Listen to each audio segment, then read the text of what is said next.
Hi, hi, hi. Good morning and happy Saturday. It is me, your fearless leader. I am Alviana Brewster, the CEO of Black Nurse Entrepreneurs, the premier organization for Black nurses interested in launching, building, and growing his or her entrepreneurial endeavors worldwide.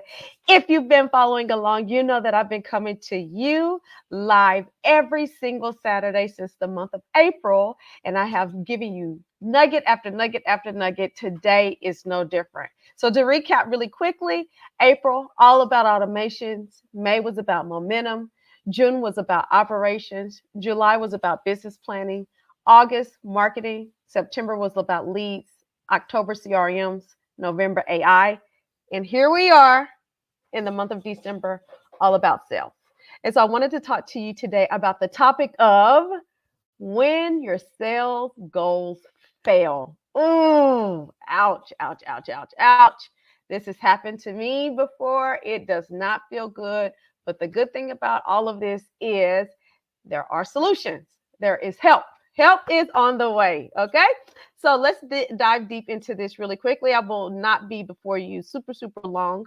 I wanted to start this conversation with telling you that, or reminding you that the last time that I came on live, I left or ended that live with talking about being motivated and committed to your sales goals because it can be a little bit it can discourage you a little bit. You know, you can have a goal and you can quickly realize if you are monitoring and paying attention to the goal, you can quickly realize that you may or may not hit that goal. And that can become very discouraging.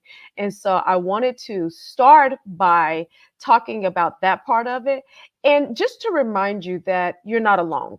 So, first off, if you talk to anybody in business, if they've been in business longer than about 2 weeks, they're going to tell you about something that didn't quite go as planned.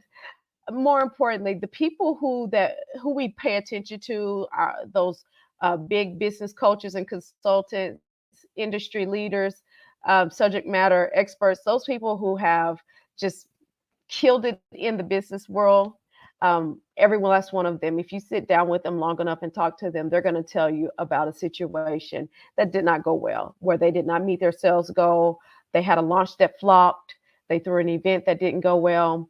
They didn't sell a product. They will tell you about that. But one thing that I want to remind you is uh, it is so important to not give up, to keep pushing through because these things are just a part of life. It's a part of business, but it is a part of our natural life. And I'm willing to bet you that there's been areas in your life that you may have quote unquote failed at, but you picked yourself back up. The very fact that you're listening to me today, giving you this motivational speech, reminds me and tells me that you've gotten through something before in your life and you will get through this as well. Okay.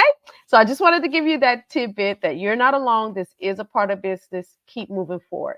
I think one of the most important things is to, after, let's say, your campaign, your event, your launch, whatever, afterwards, whether you failed or not, whether you met your goal or not, it's always important to do analysis. You want to know what worked well, what did not work, and what you could do better. But it's very important in the situation of if you did not meet your goal, you really, really, really want to hone in on all three of those things. Discuss it over with your team, look at it, figure it out. Also, seek feedback from your team as a whole, even individually.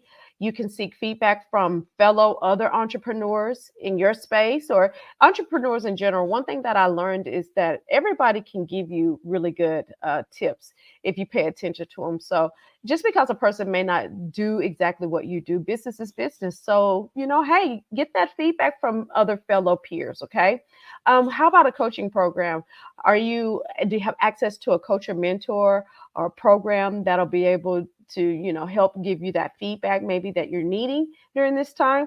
And then your customers will tell you what they thought, what they liked, what they did not like, what they wanted more of. Get that feedback from them as well. Ask them, why didn't you purchase? Why didn't you buy? Was it pricing? Was it packaging? Did I convey the message clearly? All those things.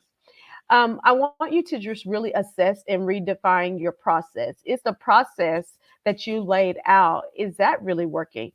Can you identify any bottlenecks or any hurdles or areas maybe for improvement? It could be a simple tweak. Sometimes it's just the title, literally. Sometimes it could be the title of your offer or your product that makes all the difference in the world. Sometimes it's the copy. It's how you demonstrate it, the usage. The other day, I launched something, and a lady said I wasn't quite clear on what you were doing, and so that gave me feedback to go back and tweak that message. Okay.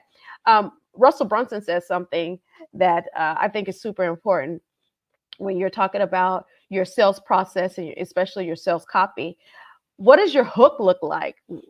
Are you telling compelling stories and then hit them with your offer? Is your offer amazing and irresistible? Um, I want to add on to that your nurture sequence. Are you nurturing them afterwards? And then are you following up? A lot of people will have a sales page, they'll have an email or whatever, and they put it up and all of it's there. But maybe the target audience is not quite ready to purchase that day. So it warrants you to continue to kind of follow up and nurture them, building that trust. But sometimes if a person doesn't buy in the moment, we give up. We're like, I'm gonna go on about my business. This didn't work. I'm done. I'm over. It's over. And it may be a simple sending them an email or a text message or a DM to follow up. And they say, oh, yeah, I forgot about that. Oh, yeah, I'm in a position. Things have changed and I'm in a position to purchase your coaching program, or now I can purchase that product that you had. Those types of things are so important. And then also, are you adding any maybe bonuses or guarantees onto your offer to make them a little bit more irresistible so that people absolutely have no reason why they would say no next time? Are you reevaluating your target audience? This is a big one because sometimes all of the things are perfect and we just are speaking to the wrong person. Oh, crucial, crucial, crucial. Reevaluate who you're speaking to and reevaluate, do you truly, clearly understand them? Understand their pain points, their bottlenecks, what they're needing, and what they like. Sometimes, because we are quote unquote the subject matter expert, we feel like we know exactly what a person needs. But even in nursing, we still sit down and take the time out to listen to the person and assess them individually, because just as much business book knowledge that we may have, each person may present something a little bit different and we might have to approach them a little differently. So I want you to think about that in the business world. Sometimes we think, I took the high ticket coaching program and I sold, $50,000 worth the last time. I'll do it this time too.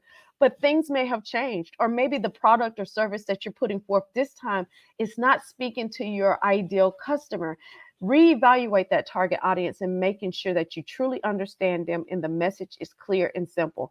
And on top of that, if you understand the client, making sure and you're speaking to them correctly, making sure that what you're offering, you're effectively and efficiently able to convey the significance of it, the how it will help, how it will solve the problem, and why really they will benefit. How take them through the journey, how you will get from point A to point B in this amount of time effortlessly with with my service, with my product, or what I'm offering you today. So making sure that you're conveying efficiently, okay?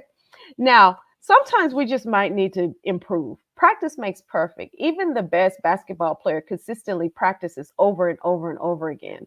They go to training, they watch film, they practice. They practice with the team, they practice individually, they practice with the strength coach, a skills coach, that coach. They read books. Sometimes we just might need to improve and consistently do it over and over and over. Can you get in a situation where you can maybe role play a little bit? There's some amazing books. If you don't feel like, hey, listen, I don't want to hire anybody, I don't have the money to join a coaching program, there's so many books out there that will help you to improve your skill set. But a lot of it is just practicing, evaluating, optimizing it, doing it over and over again. Okay. I don't want you to neglect the importance of building relationships. Sales, a lot of times, it's not necessarily being salesy. A lot of times, it's building know, like, and trust factor through the relationships that we can build. Making sure that you're visible, being helpful, being approachable to people goes a long way. Whenever they feel comfortable with you, 9 times out of 10, they're more likely to look at you as a person that they would trust and want to do business with, opposed to someone that they feel like maybe is spammy or scamming them. We don't want to be that person. So at the end of the day, be a friendly, approachable, and trustworthy business owner. Okay. I just want to just remind you that a failure is not failure. It's feedback. I'm going to say that again. Failure is not true failure. It's feedback. It will give you the ability to learn. It will give you the ability to analyze some things and go after it again. Relaunch it again. Make a couple of tweaks and do it again. Okay. Maybe, like I said earlier, maybe it wants you looking at the audience. Maybe have a special conversation with your mentor coach and allow them to give you that feedback and take it and utilize it, implement it. Don't just sit there and be like, well, this is done. My life is over. That's it. Analyze it, use the feedback, and execute at a higher level. And I don't want to dare end this without really encouraging you from a mindset standpoint. I've given you some details and things that you can do, but your mindset is something that muscle will consistently have to be worked. Okay. Put up you some affirmations, pray over your next event, pray over your next launch. Okay. Write down some things, journal in your book, redefine those goals, write them down. Sometimes we have to brain dump. Sometimes our our mindset is so cloudy that we just have to brain dump some things out and look over it and pray over it. Okay. Dream big, dream big. Even if you made a huge goal and you did not achieve that goal, it doesn't mean that you failed. It may mean that you need a smaller goal right now, but still dream big with the big goal, because eventually you will continue to strive and eventually you'll get to the big goal too. Just get around like-minded individuals, get in a community of people who have done business on a higher level so that they can help to steer you in the right direction. And it's something that happens to the mindset when you're around people who are smarter than you. You'll start consistently building up to them. You've got to go up. Like, you have no choice. Be around people who are like-minded, but also are doing business at a higher level. Okay. So I hope this blesses your spirit today. Please feel free, drop in the comments for me and let me know your thoughts. I dare not end without giving you an opportunity to join us and be a part of our Black Nurse Entrepreneurs Elite Membership. I dropped the link for you there. The membership is where you can enjoy all aspects on a higher level of B&E, from our masterminding, networking, accountability, collaborating, visibility, advertisement, you name it, we do it over there. So here's the link, blacknurseentrepreneurs.org/membership-home. Join us. We look forward to seeing you there. But more importantly, I look forward to seeing you bounce back. Even if something does not go as planned, there's always room for improvement and there's always room to bounce right back. Okay? Much love to you, and I look forward to seeing you soon. Bye.